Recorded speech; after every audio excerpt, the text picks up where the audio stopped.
Hi there, and welcome to the 16 Style Types page. It's great to have you with us. We're really excited to be with you today. I'm here together with my co-creator, Imogen Lamport, and the fantastic Susan Storm of psychologyjunkie.com, who has written so many amazing articles about typology and what it is like to be human using some of the most trusted models of human psychology that we have. Our intersecting typology is psychological type, which is what we're going to be talking about today. We're going to be talking about type and style and how those two things intersect. And recently, Susan wrote a fantastic article about how does your MBTI type affect what fashion choices that you make. And this generated a lot of conversation within our communities. And we thought it would be fun and really instructive to have a chat today and understand more about where Susan's coming from and share a little bit about our approach and what we have found about how style and type intersect. Thank you so much. I am so excited to meet both of you because I've been following you for a long time, and I've always found your insights about type to be extremely interesting, especially because I am style illiterate. And so any kind of information I can glean from you would be very much appreciated. So I'm really excited to have this conversation. I'm just trying to figure out real quick how to share it to my own Facebook page. So if I'm looking down, it's not because I'm ignoring. I'm just trying to figure this out really quick because I haven't done that before. And but yes, I'm so excited to be here. Yeah, well, it's exciting to have you here. I think, anytime we find somebody who shares our interest in these two great loves of ours, it's always wonderful to connect and to share with our audiences, your audience and ours, a little bit more about what we have discovered, because both type and style are dynamic things. They reflect us as we grow and as we move through life. They're not static, even though the innate parts of them are. So I think that's what's so interesting about it. I think what I found very interesting about reading your article was that you've picked up the same element of what is the important part of style, and that was the function pair. So in your article, you use the last three letters, but so in our research, we found that it was the function pair was what we call our super styles. And we've actually broken those down into four super styles. So we've got the SF, who are the style estheticians, the STs, who are the styles pragmatists, the NTs, who are the style strategists, and the NFs, who are the style dreamers.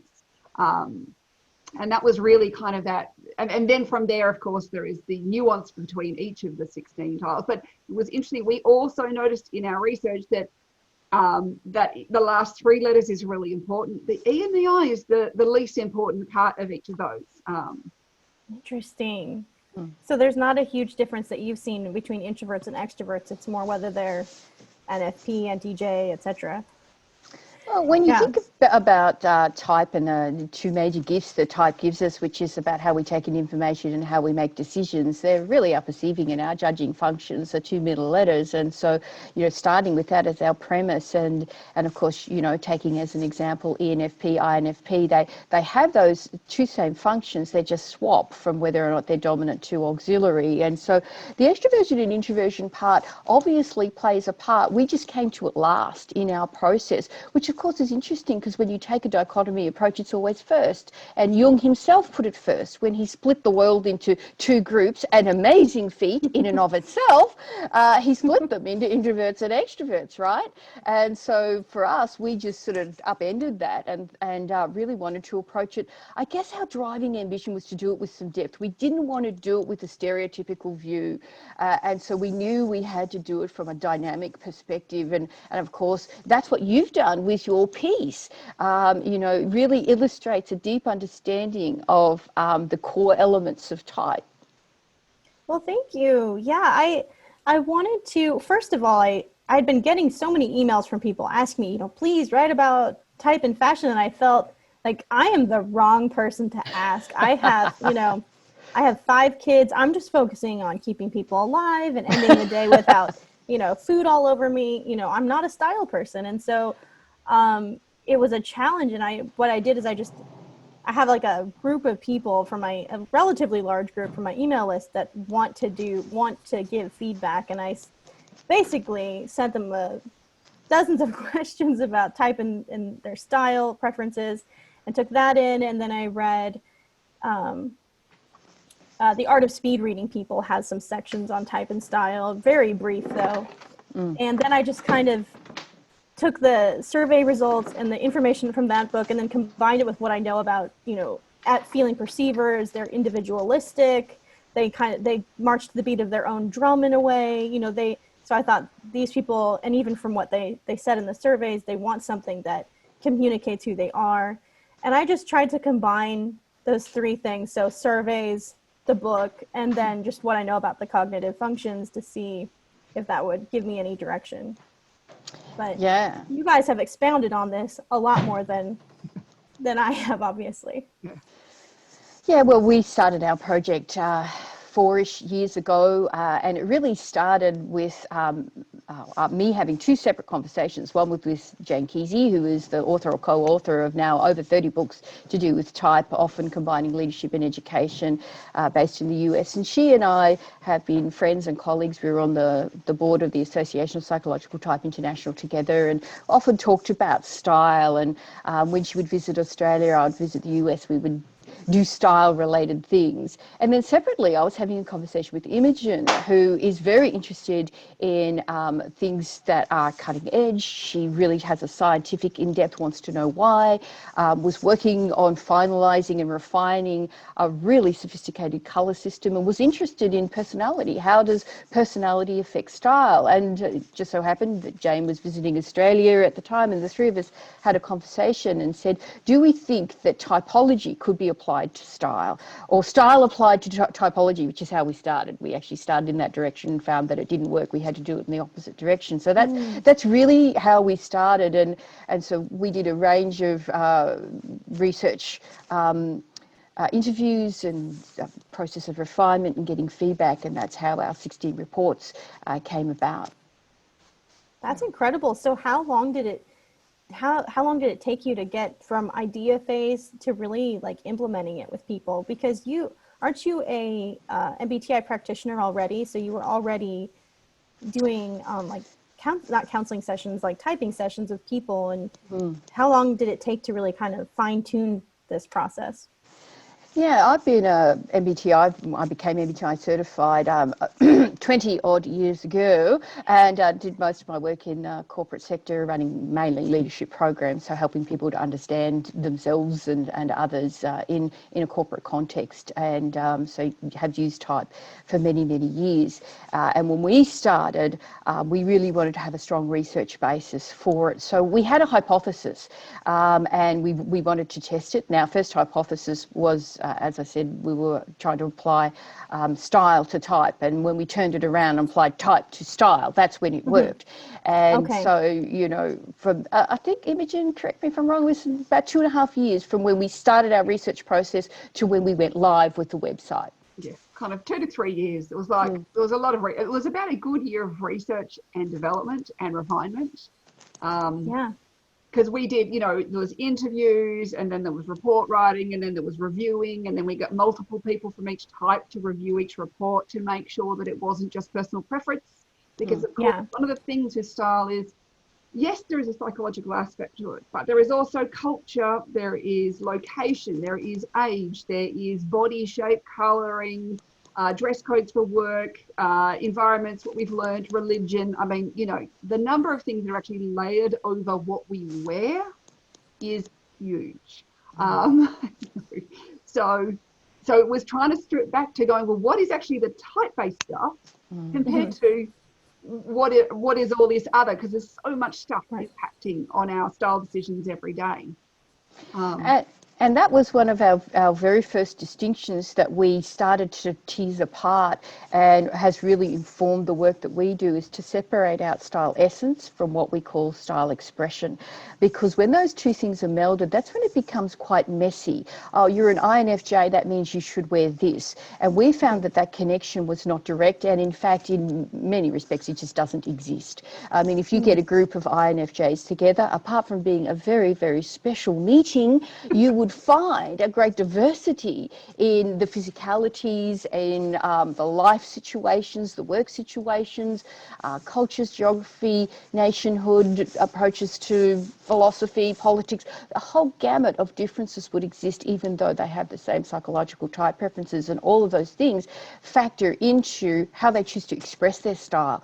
So we were trying to really capture, well, what's your style essence? What are the things that are indivisible from type, so that if we were to make statements that are going to be true more often than they're not, we can say about how an INFJ approaches type, because we can't say what colours she's going to wear, or even things to do with structure and, you know, particular garments. Even that starts to get tricky, because there's just so many things we cannot know about that person and their life circumstances. But what can we say? And that became the interesting thing to us. And that's also where our names came into play, you know. So we use subtle, enigmatic as terms to capture the style essence of INFJ. And that has just proven to ring a bell. Every time INFJs hear that, they know what it means. Oftentimes they can't explain it, and other people don't really know what it is, but they know what it means. Yeah. That's so fascinating. And one of the things I was looking through my INFJ style report from your site, and I loved it had a list of mistakes, mistakes might not be the right word, but kind of problems that INFJs get into. And one of them was, I think, seeing something and liking it for its look or something, but then not thinking practically about how it fits with anything else in your wardrobe. And you know, and that's something that I have done, where I've gone, ooh, I like the style of this, I like the look of this, but then it doesn't, you know, it's a shirt or something, it doesn't match with anything else, and I end up never wearing it. And so it's interesting that you not only discovered what people look for in fashion, but also the things that the mistakes they tend to make. And so the reports that you offer, they help people. Do they help people, guide people away from those mistakes then, I'm assuming? I haven't had a chance to read through everything in depth, but it was already helpful what I looked through.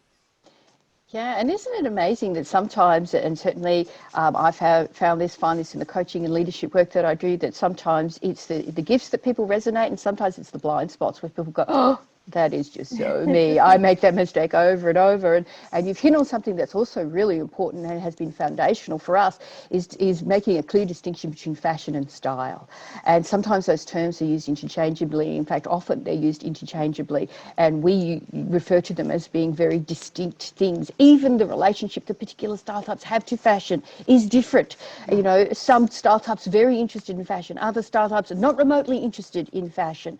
And we refer to style as being that sustainable quality that links you to yourself, that makes you feel like your best self, that is that feeling of coming home. Whereas fashion is often a relationship to the external, what's available, what's in, somebody else's idea. And of course, both of them are interesting and relevant when it comes to expressing who you are, using clothing. But we were much more interested in style, and we found that the connection to style got us closer to type. Fashion took us further away from type, because there's just so many other things that come in when you talk about fashion. Yeah. I always that's where the analogy I like to use, which is like, style is your home and fashion is a hammer. It's a tool that you create your home with. You need it to build your home, but you can't live in it. I love that. So that's one of the things, and this is where we really found that your type gives you your style foundations in some ways. It tells you how you're going to build your home, maybe what kind of home you're going to go for. Are you going to go for a more minimalist home? Will you go for a more decorative home? Will you go for a quirky home? All those sorts of things, you know, will come into it, but it's not telling you exactly what your home is. Fashion is really just one of the tools you use to create your image, which is, you know, your style. Interesting. That's really helpful to know.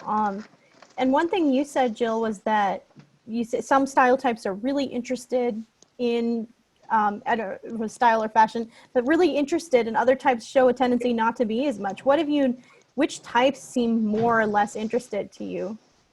Well, one of the types that we found that is most interested in fashion and what's in our ESFPs, they are the great observers, really interested in what others are wearing. Their style is often attuned to a cohort or, an external group that they belong to. Might be a class group, might be a work group.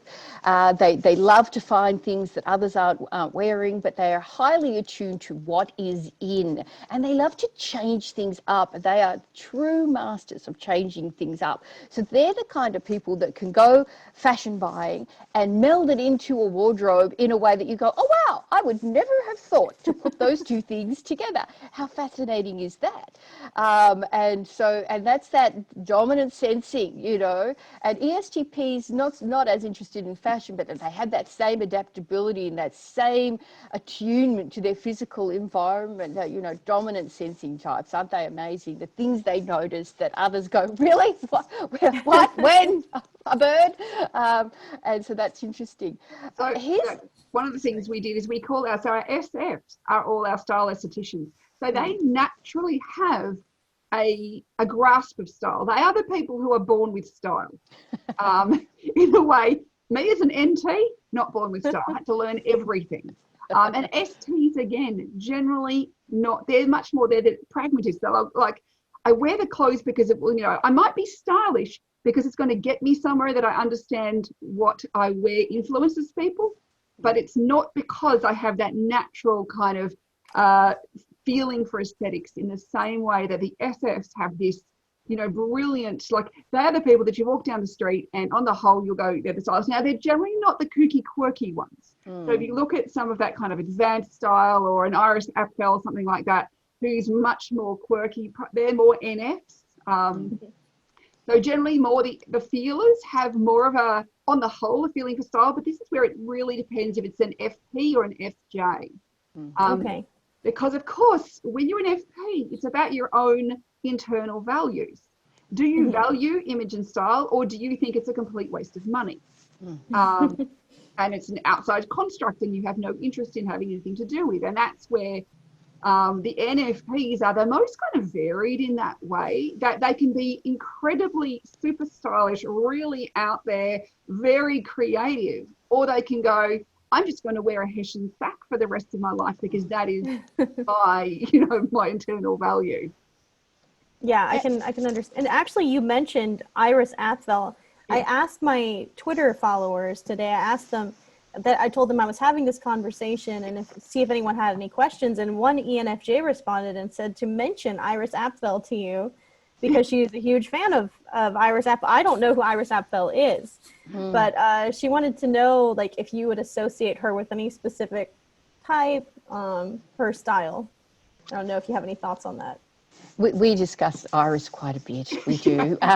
So one of the reasons being that she came to global prominence in her 80s, which I just love that. I think that's absolutely fantastic. They did a display of her clothing at the Museum of Modern Art when one of their exhibitions fell through and they needed something really quickly. And she had been a stylist, interior stylist, worked with the White House, the Kennedys, no less, and a lady who had accumulated a lot of things, and her actual style is really extraordinary to look at. She layer upon layer of different things. Look, it's very hard to type from afar, but sure. we do wonder whether INFP might not suit her. Sometimes I wonder about ENFP. She talks about getting dressed for the party being more fun than the party themselves, but as we know, a lot of ENFPs, they can be one of the more introverted of the extroverted types. So we have wondered about NFP, whether or not that might not suit her. She's certainly using some internal driver to express something, and that internal driver is unique. It's unique to her. She may not even be able to express it, and it changes. There's always something highly visibly exciting about what she's wearing, but it has that sense that we often get with our introverted feelers, which is this is something that's really important that is driving my external behaviour. So we wondered NFP. That's understandable. I need to go look her up now because I'm out of the loop here. I don't know. Well, she's an interesting lady. Yeah, it sounds like it. Documentary about her as well, which is quite fascinating. I'm gonna have to look that up. Yeah. So what kind of difference do you think, have you seen it make for people, when they're able to, go through your course or your program, and really kind of hone in on their style? What kind of impact do you see that making for people? Well, we have a 12-month course called Your Type of Style, which is open at the moment. We only open enrollments once a year, and it's a 12-module program. And what we see when women do that program is an enormous transformation. And this, the biggest transformation is a feeling of coming home, because the world of style is attached so closely to the world of fashion. And there are so many messages about what we could wear. And also, quite frankly, there's a lot of messages about what we should wear and how we should look. And particularly as we progress through life, there's a whole stack of messages. A lot of them are really, really positive, but it can end up being an avalanche of information, and it can end up being overwhelming and confusing. And this is where women start to dress to a formula, or they do a bit of copying, or they think, I'm just going to just streamline it and make it really, really simple. And this is where we get feelings of being an imposter. I'm wearing somebody else's clothes. It's not completely wrong, but it sure ain't completely right. And so, this sense that I'm coming home and I'm coming from a place that is truly me, and everything from how I acquire new items to how I organize my wardrobe, how I get ready for the day, what I choose to clothe my body in, and what I say no to, as well as a host of other things, is informed by your innate preferences. And you know this, Susan, from all the writing that you do, this enormous relief when you can finally come home to self, and how that can give you this sense of enormous relief that who I am is not only okay, it's fantastic. That, my natural gifts, my way of being in the world, there's a place for me.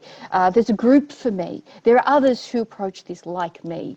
And this can be literally like I've been stumbling around in the dark and now the light has been turned on. And I think one of the really important things about style is that, we're often taught that it's shallow, it's unimportant and it's shallow, yet we're all expected to get dressed every day. And we're all actually judged on what we look like. This is what we judge books by their covers, whether we like it or not. And it's also too, is our clothes are the one thing that are between us and being naked in public. And this is where it's actually incredibly personal. And this is why it's like, you could walk into any department store and go, I'd never wear all this stuff. And it's because it's not you. And so what, type gives you, and our program gives you in particular, is really a great understanding of what is me and what feels really comfortable, and why those decisions I've made in the past. Because of course, type is all about, information and decisions. Like that's its whole, where it is. And everything we make a choice about, whether it's getting dressed in the morning, like what decisions am I making about what I'm going to wear? The more you understand how you do that in a way that's authentic to you, then the better you feel in your clothes. So it's not, and so like what I'm hearing from both of you is that it's not just about you want to look good, right? It's not just about it's actually a process of self-discovery as well, and coming to terms with and knowing who you are, and anything you wear being like, this is me. Yes. And that's something that I think a lot of people, like, even I'm listening to this and I'm going, oh, that sounds amazing, because, when I was, and I think probably a lot of people experience this, when I was younger, I had a strong sense of style. I could fit into almost anything and look great when I was younger. And now, I'm 35 and I've had a lot of kids, and I'm like, I don't know. I wear clothes and I'm like, this doesn't look right. This doesn't feel like me. And that's probably about 95% of what I have in my closet is, this doesn't look right, but it fits, Yeah. And so I can see how a lot of people, especially like you said, as you're getting to middle ages and older, it's like, where do I fit in anymore? And what is going to make me feel like I'm representing myself the way I really want to. So exactly. That's very appealing. Key transitional points are really wonderful invitations for you to review how you are expressing yourself in all kinds of ways. And the interesting thing about clothes is that they're always speaking on our behalf, whether or not we like what they're saying or we even know what they're saying something. And so having a greater degree of control over what that is. And of course, the point you made before is it's not just about how you look. There's always two components. One is how you look, that there's a physical, tangible part to to it. The other part is how you feel and how you think about how you look, and that's a separate thing. And one of the things that we get into is early style messages, which inform so much of our attitudes towards this. And some people come from families where paying any attention to this is anathema. It's considered superficial. You shouldn't do this. You should do something that is more worthy of your intellect or your time or whatever it is. And so they can be interesting things to unearth as well. We can carry this stuff around without being aware of it. And then when you link that through to type, some types have a harder time with that than others. We found that there are 2 of the 16 style types who often are the most, have the most intellectual pushback to the whole idea that what we wear matters. And that's the 2 dominant introverted thinking types, ISTP, INTP, because they're often so concerned with this internal meaning making, this internal structuring and principling of ideas, that the whole idea that what we're wearing represents us in some way can be a real struggle, right? Yeah. And so this can be a real release for people to say, I can control this. I can have some control over this. Mm-hmm. And it's interesting with those 2 too, because they are probably the least likely to judge other types by what they do. But so they then assume, well, if I don't judge people, everybody else isn't judging me. And so that's one of those things versus, other types judge greatly and very quickly as well. So, do you feel like, is there, so you said that, ESFP is one of the types, or SFs in general are types that are much more conscious of style. Do you see like a sensing intuition difference as far as like maybe sensors are more conscious of what they wear and intuitives are? Because I've heard this from intuitives that I've spoken with, that they call their sensor friends when they want to know if something looks good. They say, come with me to the shopping mall and sit outside and tell me if this looks good, because they don't, they struggle with knowing that for themselves. Picture versus detail. So, the intuitives, because we've got that big picture thing, we may miss the detail. And a lot of fashion and style, this is one of the things I always notice with my programs too, that style related, is that people go, I didn't realize how much an accessory made a difference. It's those little details that make the difference, and that can bring everything together in a style to make someone look more stylish. Versus, I think, because the senses have that natural ability to, like they're looking for the detail, which could be why, but there's still a big difference between the ST and the SF in how they approach that as well. So may not be getting your ISTJ friend in the same way, or you're definitely not your ISTP friend to help you with your style. And it just so depends on your outcomes as well. What you want to achieve. ESTJs, so pragmatic. We call them the style traditionalists, very much aware of what is polished and professional. What is going to be right for any situation. Very, very much focused on balance. Nothing is ever out of balance with an ESTJ. And of course, this is a marvelous gift in some circumstances. Not all. This is the beauty, of course, isn't it, about type, is there is no one situation in which, one single type has a mortgage on, perfection. Each one of the style types has something interesting to offer. And, we've done a series of videos which are exactly around that. What does this style type bring to the arena of style, because each of them does bring something. But here's something else that's interesting, Susan. We did a post on mood dressing. We had a sense that it might be feeling preference for people, but we actually found it was intuitives of all stripes, all 8 intuitives, all have some relationship to mood dressing. Now, the specific question changes, whether it's NT or an F, and whether or not they're dominant perceiving or dominant judging, but they all have a relationship to how do I feel like dressing today, or what is required for today, and this was different for our sensing people. That's so interesting. So mood dressing is, it's not just about what's practical or about, what you should wear for work based on expectations. It's more like, I'm feeling, I don't know, gloomy today, so I'm going to wear like black, my black grunge band t-shirt or something. Yeah. Is that what you mean by mood dressing? Yeah, there's often a feeling, as an intuitive, I'll be standing in front of my wardrobe going, what do I feel like today? And I might put an outfit on and go, it doesn't feel like me today. It might be a perfectly fine outfit. But it's almost like maybe it's part of that visioning thing. It's not what's in my vision today. Yeah, and it's a very hard to define thing, but there's definitely food, and this is why I said they'll tend to be the overpackers. They're more likely to bring more stuff, because if I plan too far ahead, then I might not know like what mood I'm going to be in. And maybe none of the things I have in my wardrobe are right for my mood today. Yeah. And one of my favourite responses to this was from an ISTJ we know and love very well, whose comment was, "What on earth does mood have to do with it?" And that just really encapsulated it beautifully. I just thought I couldn't have said that any better. Yeah, I mean, like that whole thing of like planning outfits the night before. Now, Jill as an ESFJ will plan it out to the detail. And the next day we'll put it on and it will be fine. Versus I might plan out an outfit and the next day I go, no, doesn't feel right. And then I might even I have to completely change my mind, and then I might change it 3 more times, and then I'll try 5 different necklaces before I settle on what feels right for today. Which is a very different, though, even if the weather changes or something for Jill, she'll just try and adapt what she's got. Yeah. That's so interesting. Yeah, one thing I noticed about TJs, since you're especially particularly STJs, is that they really wanted a minimalistic, simplistic, neutrals and blacks, things they could mix and match, so everything could go together in one way or another, so they could save time.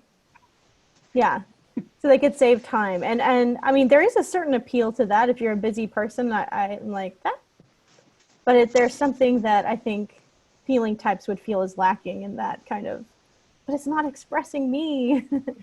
Yeah, and when we first started doing our research, we interviewed our ESTJ style muse first, and she used a number of keywords. Balance was one, and appropriate came up over and over. And we're thinking, okay, if we were assigning the word appropriate, of course, individual interpretations vary, but we would put it to ESTJ. And then when we interviewed our ISTJ style muse, we completely changed our point of view, because their definition of appropriate was in a whole other galaxy. It was truly extraordinary how important appropriateness was to ISTJs in how they present themselves. The example was going to church and being involved in church activities, and so having to get there early. And of course we know ISTJs very attentive to time, like to be ahead of time. If you arrive on time, you're late, right? And so getting ready to leave for the day, she's wearing this pair of plainish black shoes, gets in the car without thinking too much about it. Halfway to church, realizes the wrong shoes.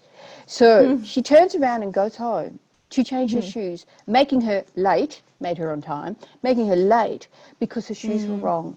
And she actually used the term, "I would rather die than be inappropriately dressed." And that really had an impact. Now, of course, individual circumstances vary, but as an example of how important it is to match the way that I am expressing my style to my circumstances and have that match be absolute and seamless, incredibly important. And ISTJs often are the ones who do like to do a bit of set dressing. This goes with that, and I don't do too much variation on that because that creates that stability platform that's so important. I never make a mistake, which is a really interesting way of approaching style, because there are some style types that thought would, even if it came up in a neon sign, that it just would not register as being an important tenet for style, not making a mistake. I mean, our INFP, for example, style muse said, I can be having coffee with someone and spill it on me, and I just, I would never go to the ladies' room and wash it out. Now, that's one person. Not everybody feels the same way. But the whole idea that she's going to dress to not make a mistake, it's just alien. Just not how she thinks about it. We certainly found a bunch of our INFPs they're often the people who'll try and wear things multiple ways. They're the people who'll turn it upside down, wear it inside out, wear it backwards, wear it sideways. They'll be, just because the instructions say you should wear it some way, that is not how I'm necessarily going to wear it. So you'll often get your much more creative dressing with your INFPs. I have I believe she's an INTJ daughter. and you are an INTJ, Imogen. So, but she's at this point now, she's 14 and very individualistic style. I'm very much like, this is me and you cannot change my mind about this. Doesn't matter. Appropriateness doesn't matter. It's, I have to dress for me. And I'm wondering, Imogen, if that's something that, you see with other INTJs, because the difference between STJ and appropriateness is that, do you think that's as important to NTJs? Not quite, but I actually think the TE part of a TJ makes you aware of what's effective, and appropriateness has an effectiveness to it. I want to get ahead, so I want to wear something that's going to be effective, and I also want to be seen as competent and credible. So this is where for me, and this is where she may not have developed her TE as much yet, where she's gone, actually, life's easier. Like when people just take me seriously without me having to do anything. And this is like one of those things too that I certainly found for me, that I used to wear a lot of black when I was younger. Then I discovered that as an introvert, that if I just disappear into the background, because black recedes, if I just disappear into the background, nobody sees me, and then I have to use a lot of my actual energy to be seen and to be heard. And so I've learned to use colour in a way that it does what I call the energy work for me. That's so interesting. That's a great tip to give introverts. Yeah, well, it is. It's one of those things. We made a video about this, Jill and I, because it is one of those things. There's often an assumption that extroverts wear all the colour and introverts don't. But you'll actually see that there's a lot of introverts who wear colour because they've realised, I don't, because it takes so much more from the inside to extrovert. And then you know that energy is limited, and I don't want to be using it just to be seen. And so it is that. And we even found that one of the extrovert types now, Jill, you'll remember, actually toned down their colour use because they realised that their personality was already so full on that if they then, overdid it with colour, everybody would be like, whoa. Yeah, that was an ENFP who shared that observation. Yeah, I'm a big enough personality in a room without having to draw additional attention to myself with flamboyant colours or colour combinations that draw attention to me. So there can be many other things happening, but that can certainly be one of them. Yeah. That's interesting. Yeah, I'm going to have to tell my introverted friends about that. Just wear bright colors and then that'll do half the talking for you. Yeah. And one thing, I have a lot of INFJ readers, and they had a lot of different perspectives on fashion and style. And one thing that I noticed is that it was hard for me to pin down their style because I got so many different responses.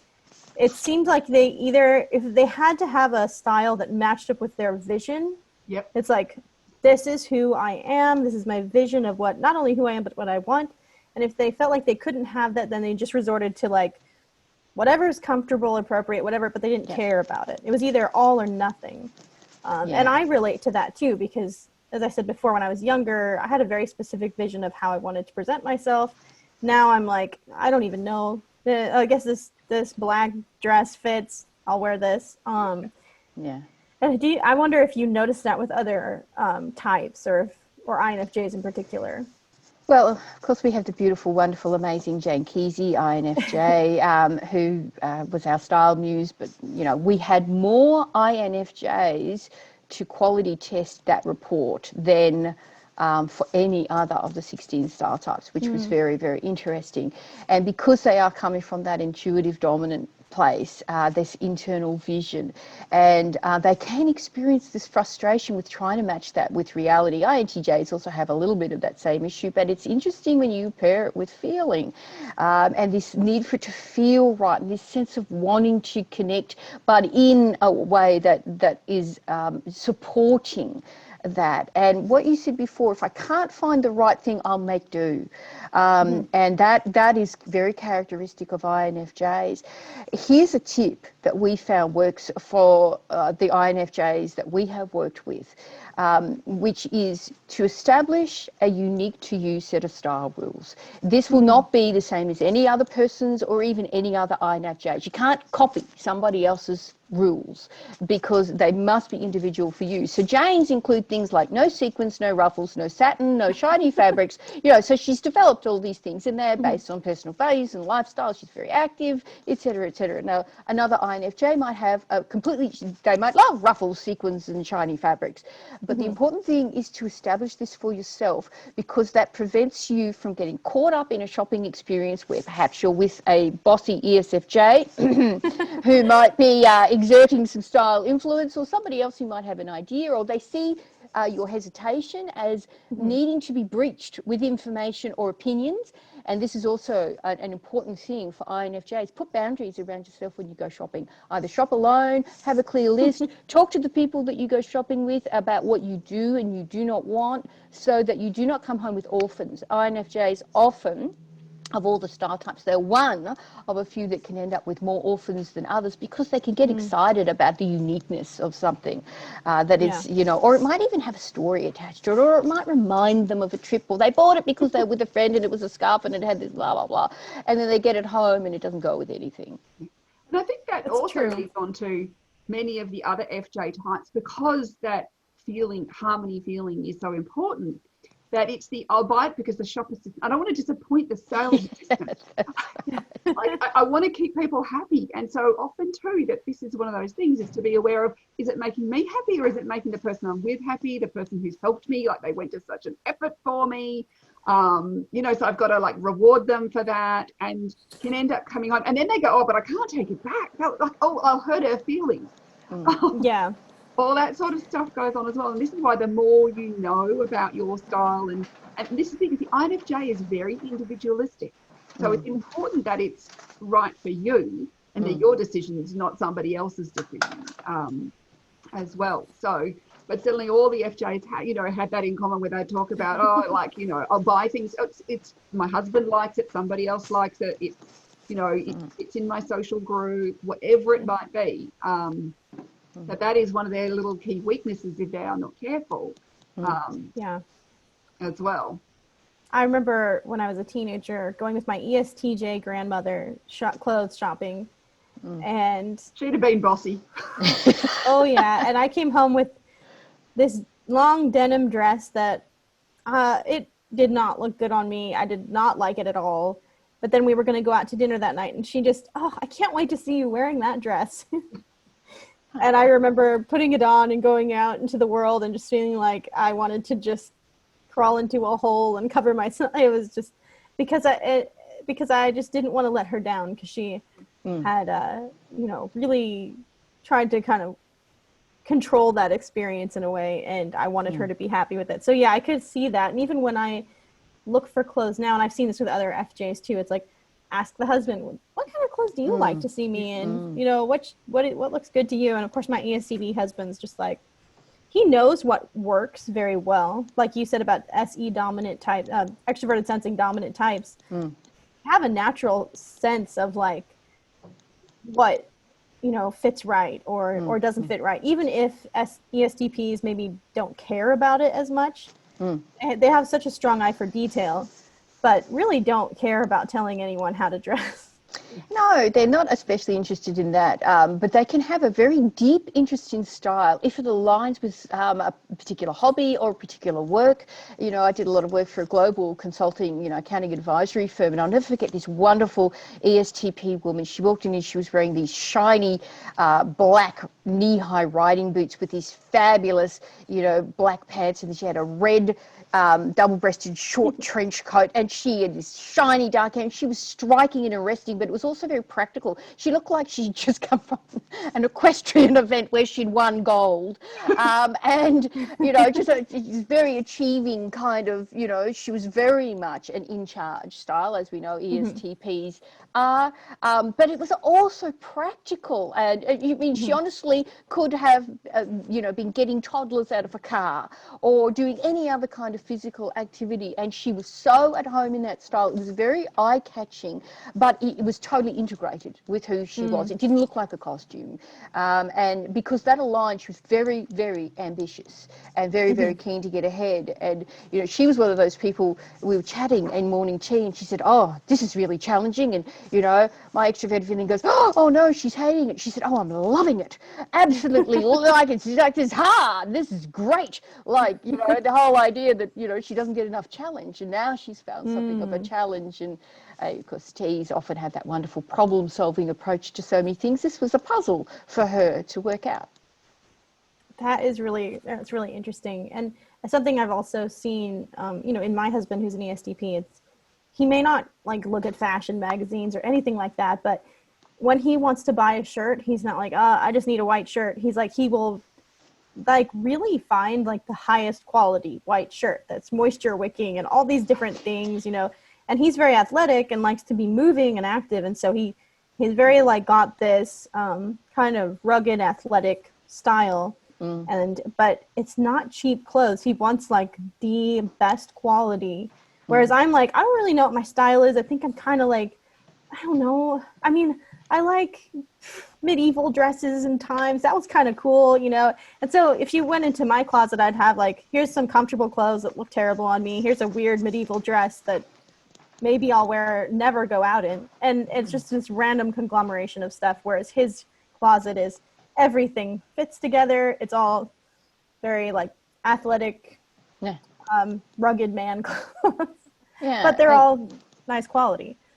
Yeah, and the two STP types we often think of as being an inch wide and a mile deep, because there tends not to be too much variation. ESTP is much more adaptable, resourceful, changing things up. Our ESTP style muse talked about when her dad died, she took all his ties and turned them into a skirt. Now, that was really interesting because she turned them into a really identifiable item. She didn't turn them into something you would look at and go, I don't know what this is. Should I be putting this on the floor or hanging it on the wall? I don't know. Like, it was a skirt. It was obvious what it was. It was very practical, pragmatic thing, but it had this changeability to it. You know, like to me, it was a highly creative thing to do. You know, an ISTP is often really loving things that are novel, highly attuned to how things feel on the body, really attuned to physical environment and how things match with the physical environment. That's quite a different thing, say, to our dominant feeling types, which it's either relationship to, you know, the people around me or my internal values. So it's a different kind of relationship, but the unique quality that runs through all of it is this is about myself and who I am and how I'm expressing that. And again, that brings us back to style versus fashion. Well, I really appreciate everything you guys have shared with me. How can, you know, if people, I wasn't able to share this onto my page, so I'm going to do it after it's done. But for anyone, you know, who's new to this, how can they find out more? How can they find out more about you and maybe more about their own style and really figuring that out? Sure, well, they are welcome to head over to our website, which is 16, the numbers, styletypes.com. Of course, join us on the page here too, like our page, and you'll see anything new that comes up. We've got masses of blog posts too, all about the approach of different types and their styles and, you know, and how they relate to style. Like, you know, as you were saying before, it's like often people say style is unimportant, yet you go, you know, I was wearing this dress my grandmother made me buy, and I just wanted to, you know, get into a hole and disappear. And you're going, well, you can't tell me that what you wear doesn't matter when you're feeling that bad. And so we have that. So we have style type reports, which you can buy. If you don't know your type, we have a best fit process as well to help you find that.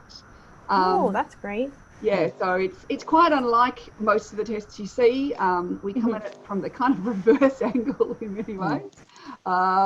And then we also have our Your Type of Style program. So this is our 12-month program, and it delves both into style and into type. So it's really helping you understand all about who you are and then how you can apply that to style and where style is in your life and how you do it in a way that feels right for you. And one of the things people say is, like, as soon as they kind of start putting these things together, it's like that, how much money, you're saying 95% of your wardrobe is stuff that you don't love, you know, and you go, how much money have you wasted over the years? And this is one of those things that so many of us that just go out, we buy, we think maybe this will be the thing. Maybe this next thing will be the thing. So it's learning what is the thing. And that is very much self-determined. And this is why it's so hard to put an image to a type. Yes. Because, I mean, honestly, that was the worst part of the report. Like, people were just going, oh, no, that's not me. You know, I wouldn't wear any of that. It's like, I wouldn't wear the handbag. It's like, you know, you're an individual. And this is what Jill was saying at the beginning, that difference between style essence and style expression. So style essence is really that approach to style. But style expression is the what garments do I actually choose to do that. Now, you might look at people like an ISTJ would generally dress very differently from an INFP. So you might be able to see that difference, but you couldn't just walk down the street and go, that person, you know, whatever they're wearing, that's their type, you know. Yeah, I agree with you there. Yeah. I've known people who've been like, I can tell by the shape of that person's face that they're a particular type, and I'm thinking, doesn't that have more to do with heredity than genetics? Than yeah. It's like, my kids, I have an ISTJ son, an ESFP daughter, and we all have some physical, you know, similarities. So. Yeah, I think one thing that I've really gotten out of this is how much people can like learn from style and what you guys are doing, but again, they're not walking away with just now I know what clothes to buy. They're walking away with a sense of, now I have a greater understanding of how I can present myself in a way that feels authentic to me. And I think a lot of people are looking for that. I know, like, I originally, when people were asking me to write an article about type and style, I thought, style is so boring. like this is not very meaningful. Like, I don't, you know, and then as I'm talking to you guys, I'm like, wow, actually, you know, there have been so many times in my life where I didn't feel comfortable going places because I felt like what I was wearing wasn't me. And so I think this could be not only just like about appearances, but also about getting in touch with who you are on a deeper level. And so that's a really exciting thing about it. Yeah, and we're really excited to be able to offer something that does have that intelligence and that depth and that dynamic nature, because you know, style really does cut to the heart of who we are when you think about it, even just for the shortest period of time. You know, if it didn't, we could all swap clothes and it wouldn't make a difference to how we feel or how we presented ourselves or how other people perceived us. You know, there's just so many examples of how style makes a difference. And, you know, there's two relationships there. One is to self, which to me is the most important, and the second of all is to the world, and that's where things like goals and outcomes and what you want to achieve come into the picture. And when you connect that to your type, you get to make, I love that word you use, and we use it a lot too, Susan, authentic. That's really at the heart of it. How do you make choices that come from self, that are not externally imposed? You're not copying, you don't feel like an imposter, you're coming from a sense of who you really are, and that's truly empowerment. And that's what we're interested in. We're interested in empowering women to make these kinds of choices for themselves within a scaffolding that we know is true and right and accurate and trusted and tested and the most used in the world and all of those kinds of things. You can rely on this foundation, but from there you get to make all of those decisions about what's right for you, and that's not only exciting, it's empowering.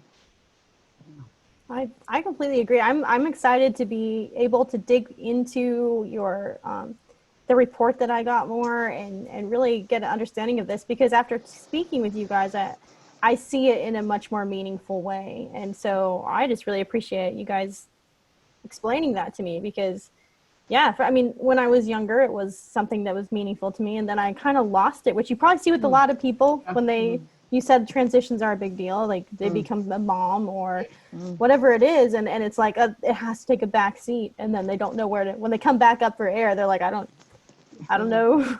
Where do I start here? Yeah, I'm reading a blog post on 10 items every woman should have, and I'm thinking none of this applies to my life, or whatever it is. One of the things people often have said about getting their report is that they feel like I'm okay. And I think this is the whole thing about with type, that it's so, you know, because, you know, your grandmother, so you have this grandmother who's ESTJ, so very different from you, who's, you know, wanting you to wear, you know, clothes and then making you feel like you're wrong. You know, like that somebody else is right and I'm wrong, and therefore if I'm wrong, I don't know what I'm doing and all that sort of stuff, rather than going, we're all right, we're just right in our own ways.